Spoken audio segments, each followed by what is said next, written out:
Вы профессионалы, правила знаете. Работаем локтями. Колени в партере, только в корпус. Экипировку не трогаем, перчатки не трогаем, сетку не трогаем. Мои команды выполняются быстро и четко.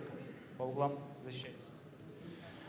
Мына октогондогу калыс ошентип өзүнүн инструкциясын кыскача берип өттү. Албетте эки мушкер тең профессионал, андыктан негизги эрежелерди так сактап беттешти өткөрүп берет.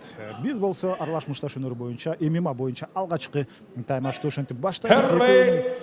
Эки мушкердин бойлорунун узундугу бирдей. Мына көк чолокшум менен бул Бектен Жекшенбек уулу, ал эми кызыл чолокшумчан Жусуп Караколов алгачкы көзөмөлдөрдө эле ошентип кирип барып, бел аркылуу кирип барган Жусуп Караколов, бирок азырынча ал моюнун алдырып койгон жокпу деген суроо бар.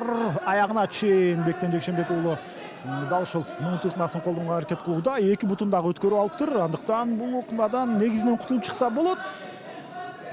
Бирок ага мүмкүнчүлүгү жетет болду экен. Ыкма негизинен дээрлик туура аткарылып турат, туктап калган жокпу. Калыс албетте абалды жакшылап карап турушу керек. Бул абалдан кутулуп чыгуу үчүн жок дегенде бир бутун ошол жерден белини өткөрбөй турганда анда чыгып кетүү оңоюраак болмок. Азамат карсыңыздар. Бирок ушул эле жерде муунту ыкмасын колдонуп аткан мушкер ал деле азыр өтө көп күчүн сарптап алат. Болду албетте. Бир аз эртерээк токтотсо жакшы болот беле. Эмне болгон күндө дагы ошентип бул беттеште мына жеңүүчү белгилүү болду. Бектен Жекшенбек уулу. Калыс биринчи кезекте өз учурунда мындай беттеште токтотуу керек.